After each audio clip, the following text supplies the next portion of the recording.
Hoorah. All right. So talk to me. What did you think about the topic? I think it's a great topic, as I think all of our topics are great because Mhm. it's things that are affecting everybody. It's not just us that it's affecting anybody who's operating in this space. I think it is definitely relevant, you know. I mean, because we're all, experiencing the same things. Talk to me. How did it land with you? What were your initial thoughts when I sent it to you? My initial thoughts were to chuckle and say to myself, evil laugh, because I mean, we've been there and done that. Yeah. So it's par for the course. This is the business that we've chosen, and these are the kinds of people that we're interacting with. So it's all for me very relevant, and I was like, oh, this is going to be a fun topic. It's going to Yeah. be a topic, yeah. It's going to be fun. Hmm. Yeah. Um, it's so ironic that you shared that. It's so interesting, man. When you hang around someone else enough, you start sounding like each other. Oh yeah, oh Yeah. yeah, for sure. Yeah. And And I'll tell having you what. like inside jokes too. Yes. Like I have like probably like the person in my life that I have the most inside jokes with is my brother. Like Yeah. all kind like songs, like only he would know. Like certain stuff we would say when we were like out someplace together and ready to go. Just all kind of just funny stuff where you think about stuff and you be like, man, that's funny. No one else would know the relevance of it, or like doing quotes from movies. Hmm. He'll do like a random quote or I'll do a random quote. And we'll both know like what it is. So yeah, Yeah. we're getting the same kind of situation here because a lot of stuff we'll be both thinking it's like really funny. Yeah. So Yeah. Yeah, what inspired it was a conversation I had with one of our partners, and she asked me an interesting question. It's very similar to the question we dealt with before, a little nuanced though. She asked me, why is it that number one, she has seen entrepreneurs grow and scale and then all of a sudden drop off, like fall off, mhm. right? So you'll see him go from 0 to 60 or 0 to 100 or 0 to 150, 200, 500, you know, a million. We've seen it with many of the partners that we've worked with over the past, and then they just fall off. And then the other question she asked, which I thought was very interesting as well, was, how do you deal with the fact that you work with individuals and at some point in time in a relationship, aliens may abduct them, right? Okay. You'll build teams, you'll build relationships, and you think you solid, and all of a sudden you look up and that person has checked out, Mhm. right? And for me, I think that was like the context of the discussion. And the first thing you said that I thought was fascinating, because literally the first thing I said was like, number one, you chose entrepreneurship, and that is par for the course. You Oh, have to expect absolutely. it. It just is what it is. It And it could be somebody who you're like super super tight with, and you thinking like everything is everything. Because I've had it happen to me so many times, I'm immune to it. yep. With like contractors, business partners.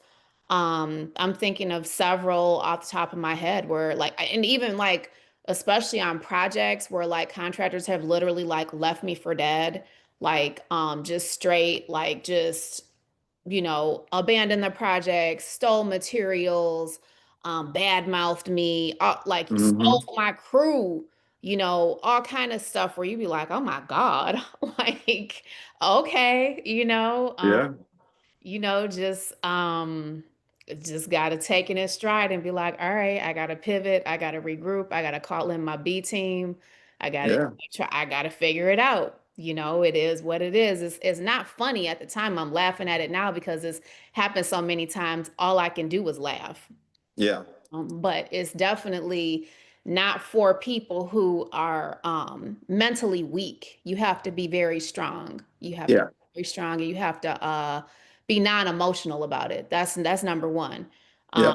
you have to be non-emotional about it, and you just have to pivot and move in a different direction and still accomplish your goals, Yeah. and even like with PPLSI, like I believe it was Darnell Self, he was talking and he said he had like 20 ring earners that just quit on him. And I was Yeah. like, damn, like that would be so devastating, because of like the ramifications of it all. And he was like, he just kept going, kept building, kept moving forward. He didn't let it destroy his mental state. He just, kept going. That's all you can do, you know. Yeah. So, Yeah. I think one of the things that I shared, and I share with individuals regularly, is you have to have some discernment about the people who are around you. hmm And it's almost like, well, it's not almost like, it's dating. You need to date everyone around you and have some discernment about it. Because, as I sent you in the text, you're gonna have friends. You're gonna have long-term relationships. hmm But you also have to be able to discern individuals who are fair weather friends, where they're just there only when things are good. You got to recognize that, right? Some people can't take the pressure. Some people can't take the responsibility. Some people can't take the heat. We're not all built the same, right? You're going to have commissionships where the only time people are around, the only reason they're at the table is because there's a financial benefit. There's commission or compensation, Makes right? sense. Yeah. Um, you're also going to have people around you who, I mean, it just is what it is. I kind of said it already, fair weather friend. I guess seasonal would be the same hmm because it's just, people only around for certain seasons and then they're out. And then, my favorite, or not my favorite, but I think the one that's sometimes the most fascinating and that will get a lot of entrepreneurs caught up is not recognizing frenemies who are in your midst, right? Oh, I agree. Yeah. Yeah. And even to take it a step further, like when you said like the seasonal friends, like even with contractors, I call them seasonal workers. Like, they call, they want to get some money, they working good, Hmm. and bam, you don't hear from them for 2, 3 weeks. And you Hmm. oh, well, what happened? Did you get into a car accident? It's crazy, Yeah. And what I find, well, because a lot of my experiences are with contractors, is that a lot of times when that happens and someone falls off or changes their pattern of behavior, there's usually a vice involved. Like with the seasonal workers, a lot of them like Mm. to partake in spirits and other extracurricular activities, whether it be gambling, women, um, drinking, other party flavors, whatever. There's usually a vice involved as to why they're unable to be consistent with their work, or whatever the case may be. So, Yeah. yeah.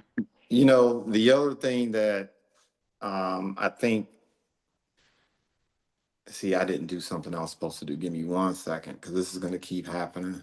Okay. I got to turn that do not disturb on. But I think the other thing that, what I also shared is this, right? People are going to get married. And when they get married, dynamics change. Absolutely. People are going to get divorced. And when they get divorced, dynamics change. People are going to have epiphanies. One day they're going to wake up and say, you know what, I want to be a farmer in some remote area in South Dakota. Right. And I've literally heard of that happening where people just woke up and had an epiphany and said, God, the creator has called me to a different path. Right. You're also going to have individuals who, we don't talk about it enough, I think, go through periods of depression. Yes. Um, you also have individuals who what I call people who are interested, but they're not committed, Yes. right?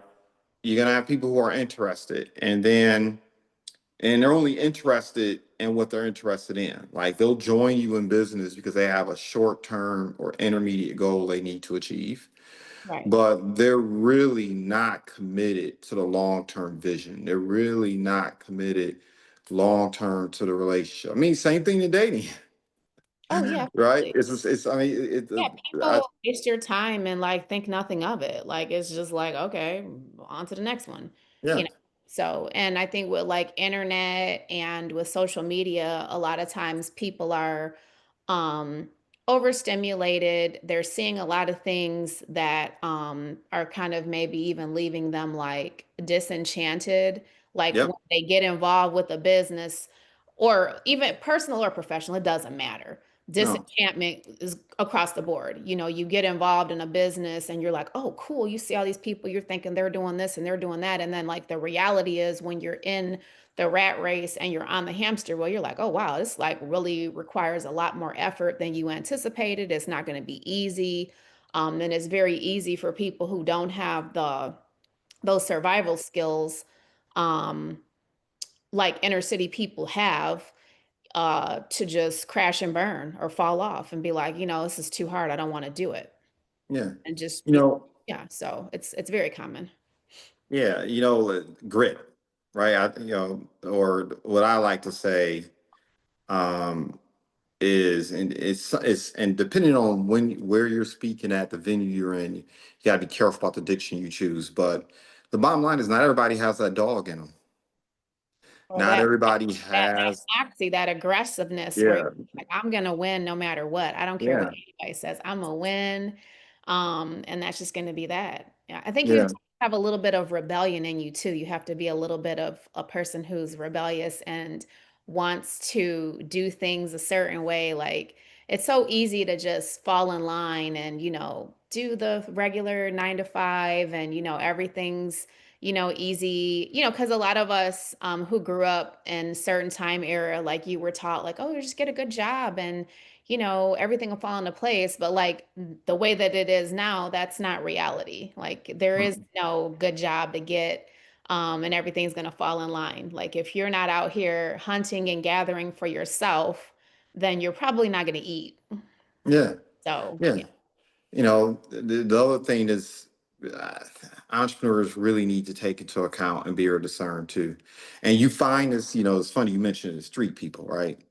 We'll just use that. Or people who are getting it out the dirt, as I like to say. Yeah. The issue that you're going to run into sometimes when you partner with people who are accustomed to getting it out the dirt is, when you are in that survival mode situation and you're dealing with other people who are in survival mode, the attitude is, I got to get this for myself. I can't trust, or I can't believe, or because all my relationships are temporal, right? People are coming and going, Mm-hmm. right? When those situations occur, it is hard for people to understand how to work with other people.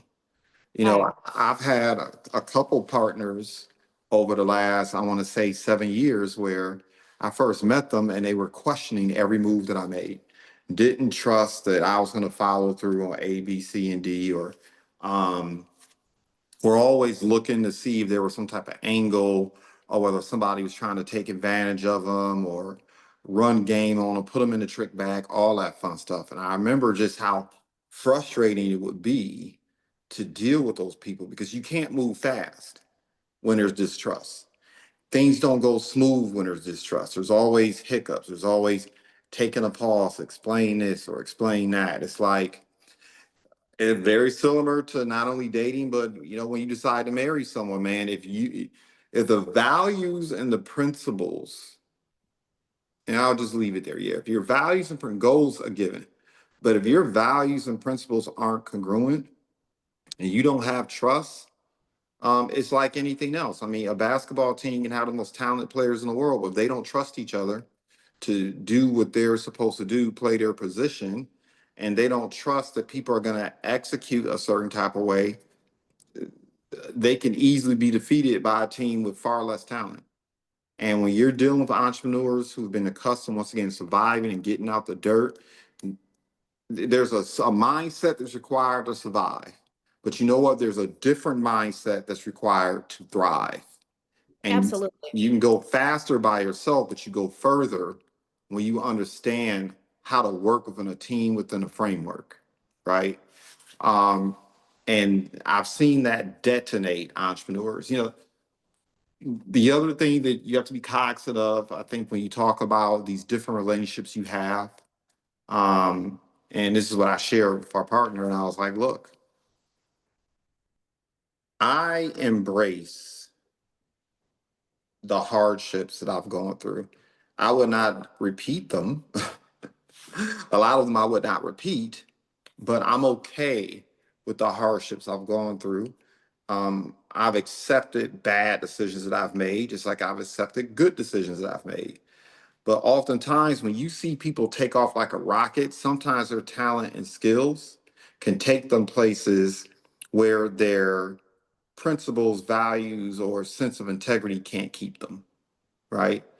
And it's like, what I told her is, I'm glad you are having these problems because that means you are going to be able to help more people. Someone who's never gone through some type of addiction, someone who has not gone through some type of relationship hurdles or struggles, someone who has not gone through some type of family strife, someone who has not gotten it out the dirt before, someone who has not struggled in their faith or their sense of spirituality, someone who has not struggled in these areas. Well, look, the majority of people aren't born on third base. So, you know, you don't have a lot to give. You don't have any testimonies to share. The one thing that one of the reasons why I appreciate, my battle scars is because I can take someone that's in a family situation where the culture is bad, they're not supportive, they talking nasty about you, they are grimy about you. I can talk someone through this is how you deal with oily people. You know what I mean? I can talk someone through, even though I haven't had the thank God, some type of drug addiction or anything like that. But I'm idiosyncratic. I have my certain addictions to certain things, behaviors, activities back in the day that I've since dispersed. But I know how to come out of those things. I know how to break bad habits. I love the fact that I can sit down with someone who, quite frankly, is going through a divorce or going through some type of relationship strife, and I can say, "Look, I know the wrong way to do it. I know the right way to do it." Right?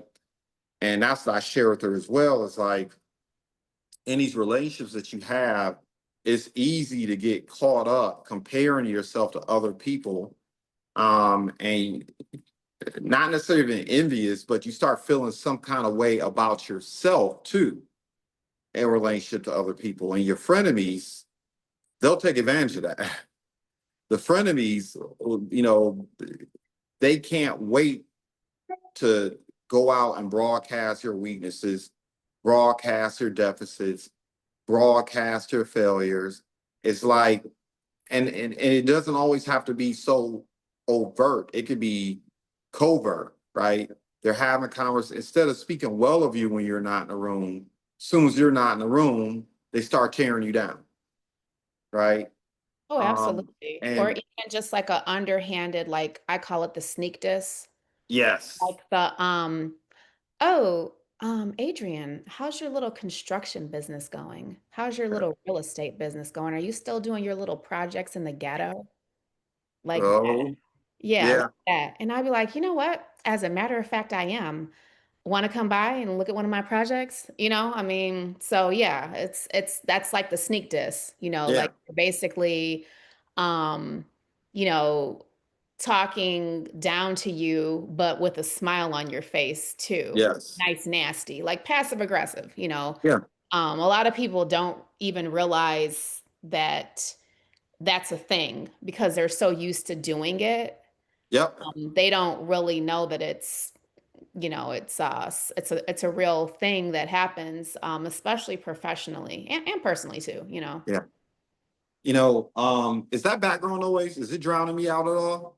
No, I don't hear any background Okay, noise. good. All Do right. I have any background noise? No. Okay. So, you know, so I guess as a solution, what I shared was this, right? I used my terrible coffee habit as an example, right? Anyone who knows me, I know it's a waste of money. I know I shouldn't do it, but I will occasionally go to Starbucks still, right? I'll go and pay $20 for the super mocha something latte, right? And Mhm. what I share with her is, look, if you, for those who go to coffee shops like that, particularly Starbucks, and even I'm beginning to see it happen more frequently with the managers at Panera Bread. If you walk into a coffee shop like a Starbucks or Panera Bread, if the manager is in the dining area, 9 times out of 10, they're in the dining area interviewing people. Yep. That's what they're doing. They're not serving behind the line. They're not doing the things that people would typically expect a manager to do. They're interviewing. And if you think about it, most Starbucks might have 6, 7, 8 people on staff, right? They might have that rotation. And a person would think, well, why do you need to be interviewing 20 and 30 people a week when you only have a position for 8 people? And the reason being is that manager knows, once again, people get married, they move, they go to school, they drop out of school, all these different life things happen, and they need to be constantly interviewing. So when someone transitions, put it that way, out of the position, they have someone to fill that spot. And I think something that entrepreneurs sometimes forget about is, yeah, you need to always be recruiting your friends before you need them. You need to always be developing relationships. You need to always be in a situation where you're recruiting or trying to aggregate more talent around you because of the transient nature of the relationships that we have with people, right? And Absolutely. and really you just have to accept that. That's the only solve, right? I mean, yes, personal development, yes. Um, Having familial events, yes, that works. Recognition works. You know, babies cry for it, men die for it, right? Um, all these different things are required, but the bottom line is you have to be ready and accepting the fact that you need to be constantly reinventing the circle around you. And if you're not doing that, you know, you're going to catch that L. Because you can give someone golden handcuffs, at least what you think are golden handcuffs. It could be the relationship, it could be the money, it could be any number of those things. But once again, lives and people's priorities change and their goals change. And you're And not, their health oh changes. my gosh, we didn't even talk about Yeah. that. Well, I Yes. mean, I feel like that's a real thing because I shared with you that that's something that's going on in my network. Yep.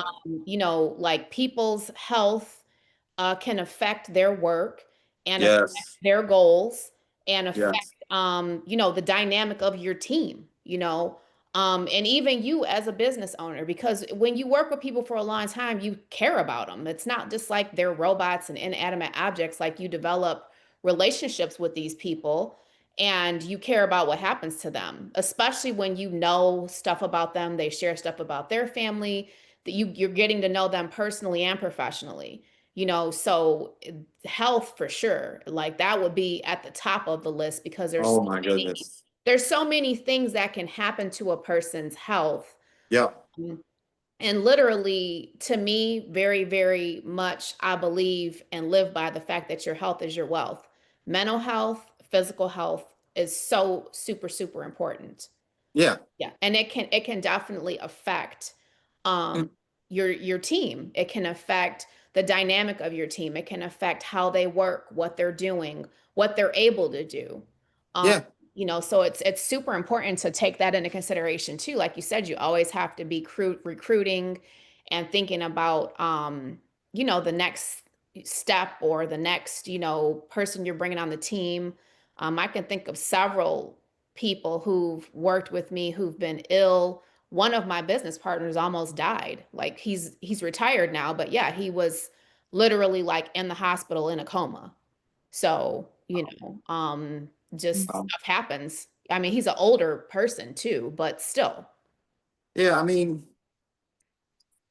I don't want people to get it twisted. Like I'm not about to go out here and become some type of health and wellness guru and start No, selling. don't start selling But Avon and I'm not, no, but at the and same time, I am going to be way more conscientious, and just the same way I lean into entrepreneurship, the same way, it is what it is. You hang around me long enough, I'm gonna convince you that you can do it.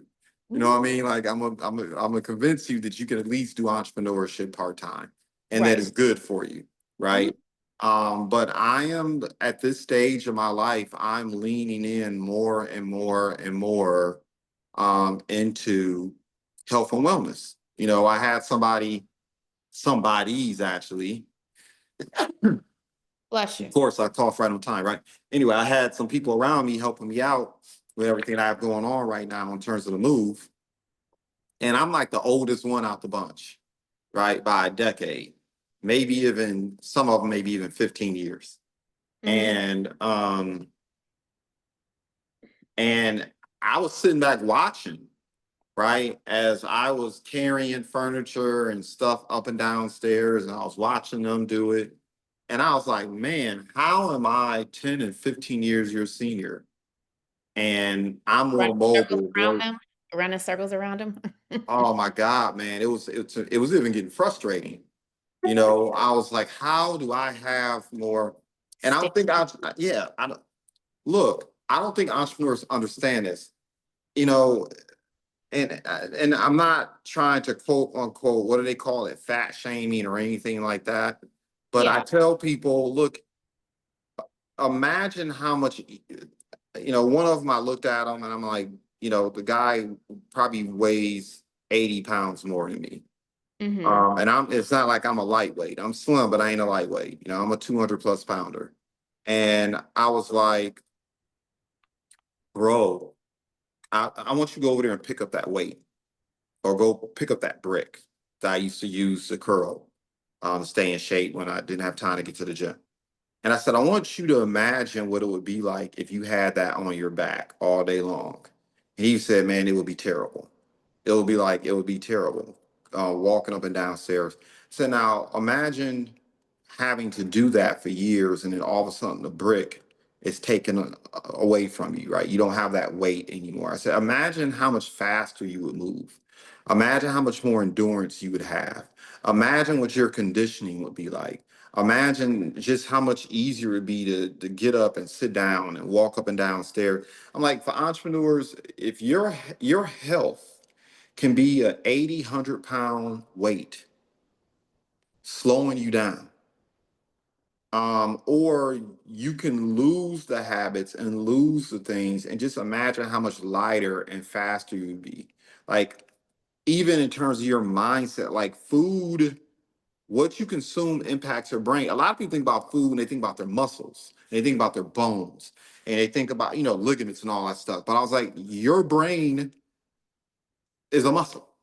Right. I know it's not categorized that way, but your brain utilizes the uber majority of the resources in your body, and particularly if you have a type of occupation where you're required to think, analyze, where you're required to take inventory of a lot of different things and a lot of different people around you. If you're not like healthy, even your capacity to think properly, right, goes out the window. And so, I'm really gonna, at this stage in my life, I'm going to lean more and more and more into health and wellness. It's not like my health and wellness is perfect either. I'm not perfect at all by any stretch of the imagination. But even still, with that being said, I'm just like, man, like, I was just looking at people, a good hour into the move, and they gasping, can't, got to sit down, and you know, gotta keep taking breaks. And I was like, no, man, we about to finish this today. We about to get this. I'm going up and down these stairs as quickly as possible, and look, all that stuff. So I think that's so important, and yes, it does impact relationships. Because for me personally, I tell people all the time, I'm not going to stop for you. I'm not even going to slow down for you. What I'm going to do is I'm going to reach behind me and I'm going to grab you by the hand. And you got a choice at that point. You got to catch up, or you got to grab my wrist and hold on and run at my pace. Right. And when you are having certain types of issues in terms of your health and wellness. And I'm not just even talking about physical. I mean, people say, I don't know what they say. I don't like to use certain terms. I like to say the word mental fitness. Okay. When you are less fit mentally, either because of the people around you, and this goes back to, our topic, right? When you are not mentally fit because you're allowing frenemies to rub off on you and dim your light and dim your excitement and your enthusiasm for what you do, when you allow seasonal relationships to impact you emotionally and have you feeling some kind of way, where you're questioning whether or not you can actually build with people, when you have a situation where you're surrounded by people who are, where it's commissionships or compensationships, where the only time they're around is when things are good and when there's money to be made, but they're not really committed to going through the rough times and when there's turmoil and whatnot. Those things impact your mental fitness and your ability to get things done. And that's the other reason why people plateau and then drop off, or people explode, not having discernment about the type of people they have around them, and then their businesses fall off. Is because you didn't surround yourself, and you have to take responsibility with that. You didn't surround yourself with people who are really committed to the vision, people who are really committed to the vision and a mission, people who are really committed to locking arms and accomplishing a bigger goal.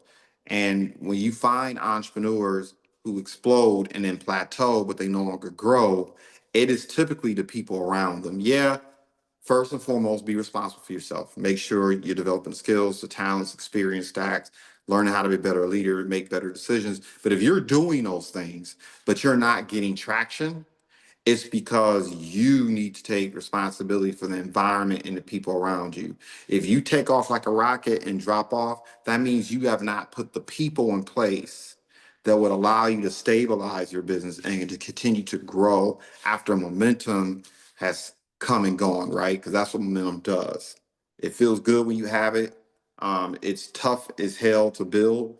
And you know what? Just as quickly as momentum can show up in your life, it can leave. And then what do you have? Like, if you haven't put the right people in place, you haven't put the right processes in place, your business will fall off. And that can, you know, those downstream effects are something special. Yeah, I mean, you definitely have to build your business up correctly and have the standard operating procedures in place in order for your business to thrive. Like you said, Yeah, survival and thriving are two different, very yeah, different stages, very different emotions, mindsets, and places. yeah, So, yeah, if you don't yeah, have your standard operating procedures in place, and then also too, like being able to empower your team. You don't always want to be like, oh, this is what we're doing. I like to ask my team all the time, well, what do you think? Especially as yep, it pertains to contractors, because they're the ones dealing with them on a regular basis. And sometimes the office staff would be like, I think we should get rid of this person because blah, blah, blah, blah, blah. And I'd be like, okay. I mean, you're dealing with them on a day-to-day basis and you're seeing what's going on. And if you don't feel like they're helping us to build and grow, then, we can always remove them from the network tactfully and diplomatically, of course, and with respect. yep, And then we, pivot and move on. And, sometimes they come, well, most of the times they do come back because they know that we're still, successful mhm, doing stuff or whatever. And then that gives mhm, them time to take some self inventory and to say to themselves, hey, you know what? Maybe I didn't like how they were doing stuff, but they are successful, they do have longevity and they're still working. So, you know, yeah, mhm. yeah, yeah. I mean, I personally, I like people who are stubborn. I like stubborn people. I like people who can think for themselves and are stubborn. Mhm. Obviously, I like people who also know how to collaborate and know how to play their position and think about, you know, how do I contribute to whether, as opposed to what can I take from the situation or take from the team? How can the team just benefit me? How can I benefit and pour into the team? Yeah, Right. how can I add to the pot? How can I Yeah. be service to the team? How can I help the team grow? Yeah. Yeah. And I look for people who are stubborn because I know this about stubborn people because I'm stubborn. Yes, because I'm stubborn, there are times where, on a rare occasion, particularly if I don't understand the big picture, if I really don't understand what's going on, it might be difficult for me to quote unquote get in line. On the flip side of it, once I understand the mission, the vision, once I've decided to work with somebody or somebody's, man, I'm gonna be the first there and the last to leave. Right. I'm just going to be stubbornly dedicated to it. I think that's something that entrepreneurs need to really look for when you want to build a business of scales. You got to find stubborn people. You got to find people who don't have a quit button, who don't have an off button. And it's not a lot of them out there, but when you find that person, you need to date the hell out of them. Yeah, You you know what I gotta mean? hold on to them. Yeah, yeah, you gotta, I think about this all the time. In my business dealings, I'm always thinking about how I can feed everyone around me. Hmm. Um, and in doing that, how can I develop a stronger relationship? It reminds me of the movie Mo Better Blues, one of my favorite Spike Lee joints. Okay. Um, and in the movie, you have Shadow, and you have Bleak. And I don't know, it was kind of hard sometimes to see who was the protagonist and who wasn't. But at the end of the day, Bleak ends up being the protagonist. Shadow kind of ends up, being kind of like almost like a friend of me in some respects. But eventually, you learn through the movie they have this relationship where Shadow isn't really a friend of me. At the end of the day, he's more like they have a commissionship, a relationship in that way. But anyway, there's a scene in the movie where um, he turns around because they're having trouble getting people to come to the juke joints, come to the jazz events. Hmm. And Shadow wants to play a more contemporary, faster, more upbeat kind of jazz. And you have Bleak and his crew, they want to be more classical, right? They want to be more uppity, so to speak. And Shadow turns around at one point and they're arguing about this. And he says, look, you grandiose MFers are upset because people aren't coming to our events. They're not coming to our events because you're not playing the shit that people like. If you play the stuff that people like, they'll come to our events. And then you can throw that classic stuff in there that you want people to appreciate. And as an entrepreneur, I'm always thinking like that, right? I want people who get the vision, who get the mission, who are high minded, committed to these things, but I also realize I got to play the ish that people like, which means I got to keep them fed. I got to keep them busy. I got to keep them active. I got to keep them involved. I got to find ways to give them agency. And even if they don't do things the way I do it exactly and don't necessarily think the way I think all the time, and whatever the case may be, I still have to do that. And I think entrepreneurs forget that too. It's like you have to continue to serve the people around you long enough sometimes to develop the relationships that you're taking aim at and give people time to cook. So at some point they begin to understand, okay, this is what the bigger vision and mission is. And you're trying to create, you're not trying to divide the pie. You're trying to just make the pie bigger. So whatever people get, it's bigger, Right. right? It's more edifying. It actually feeds them, right? I think about that when, and I think about once again the relationships and different type of people who are going to be around you as you build your business. Absolutely. And I think you brought up a really, really important point, which you always say it is giving even yourself time to cook. You have to Yeah. give people time to cook and you have to give yourself time to cook because it's very Mhm. easy. Because you and I talked about this before, where like if you're a serial entrepreneur, which you are and I am, and you're having success in certain business and your business is taking off like a rocket, or you've had multiple businesses where your business is taking off like a rocket and you've really thrived and been like in a great space with those businesses, you can't expect every single business to have that same momentum. It's number Mhm. one.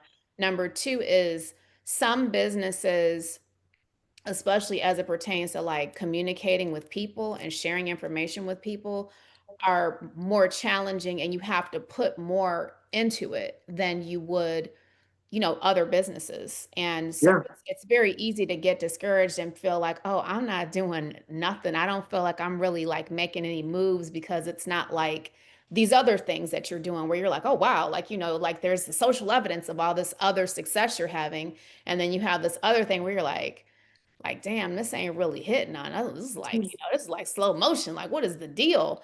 Um, Mm-hmm. but everything is different. Like, not every business is the same. And the momentum that you're having, especially if it's like behind the scenes and you're building up your business, it just takes, like you said, one person. You're like, okay, now I can kind of see it. And like also too, being trainable and open to what someone else's perception of it is. Because like when we had our Monday accountability class and you started like, kind of like breaking down some stuff, I was like, yeah, you know what? I really wasn't looking at it like that. I was looking at it completely different. And then when you put it, I was like, okay, yeah, that's kind of like the boost that I needed because I was like, okay, now I'm kind of seeing and I feel like there is more momentum going on here than what I perceived initially. Because what my Yeah. perception was not, it was not accurate. It was not, I was missing a lot, where it's like, this is not really how this, in my mind, this is not reality. This is not what's going on. This is, something that's not really, visible to me, but then somebody else looking at it like, hey, look, no, it's really like this, and this is like what's going on. It is very helpful, because like every business is different, so you have to, like you said, give yourself time to cook and not put too much pressure on yourself. Like, oh, I gotta like move at the same momentum. It should be like this and this. Because it's not going to be. It's going to be totally different. Every business is going to be different.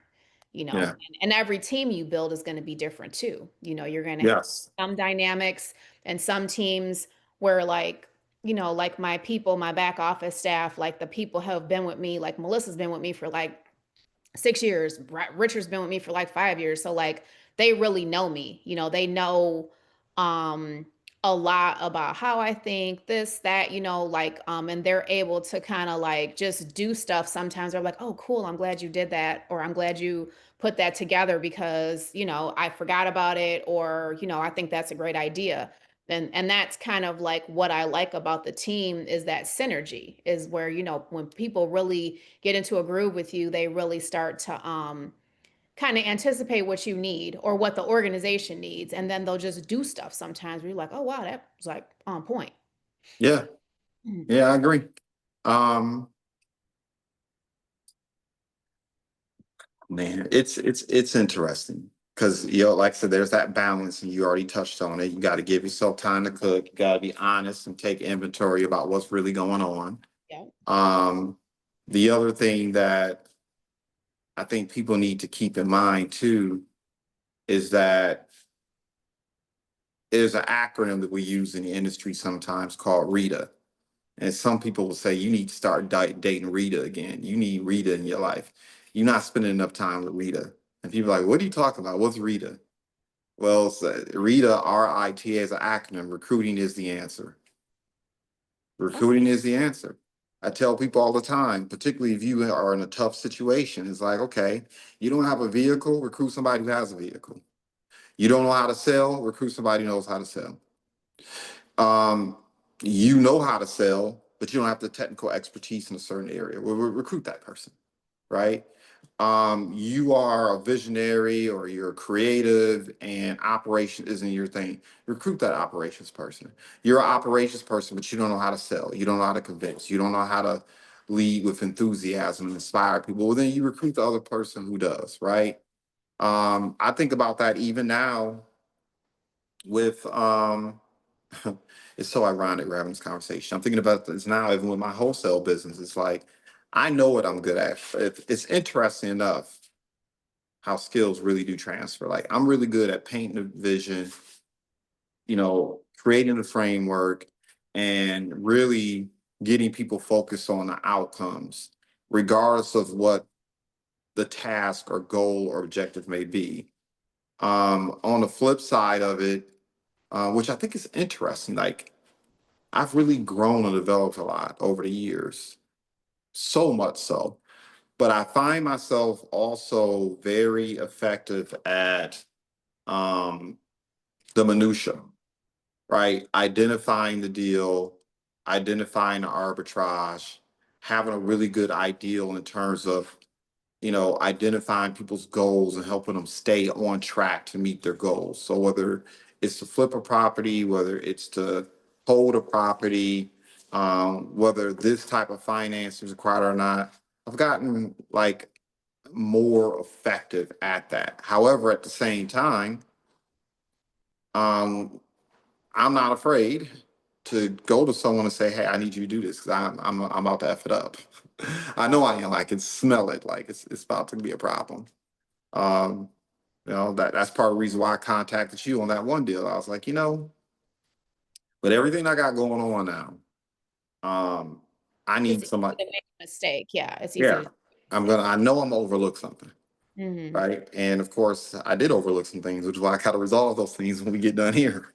Right. But if you didn't bring that to my attention, I just would have been at the table looking like, you Well, know, no, it would have never even got there because you had to get from point A to point B. You know what I mean? Like yeah, everything has to be aligned. So that's why I was like, okay, let me, yeah, remind him about that or whatever. That way, everything runs smoothly. And then that other entity, they just the best way I can describe it is they just move to the beat of their own drum. Like anytime I've had a transaction with them, and I've had many, it's just like, okay, so basically it's just like a bureaucratic circle jerk, and people are ah, very slow. There's yeah, a lot of turnover, and they know me because I'm very I like to communicate. I'll be like, hey, just following up on such and such. I know they'd be yeah, like, oh my God, like, girl, stop. Like, oh, hey, I just left you a message. I texted you and I called you. I just, figure it out. What are we doing? yeah, Like, oh my yeah, God, this lady here, like, geez. But sometimes, the squeaky wheel gets the oil. So, and not sometimes. yeah. Yeah, But yeah, with that particular organization, that's exactly how they operate. Nothing is urgent. Okay, nothing. It's no urgency anywhere in sight. Um, and that's just how they roll. And you'll just be like, okay, this is special. yeah, So, yeah, I always prepare people for, because in a normal situation, you're thinking everyone wants to execute quickly, effectively, and efficiently. The effective and efficient is not in their vocabulary, mm-mm, not at all, mm-mm. and you're just like, all right. And I mean, even how they handled the situation, like letting it linger for that long. I mean, you guys should have been, Oh, and that, ooh, I was hot when I got that message from you. I'm like, why didn't we address this but it's not right at this? it's not something that can be addressed. It's their process, so you have Yeah, to go through their process to get from point A to point B.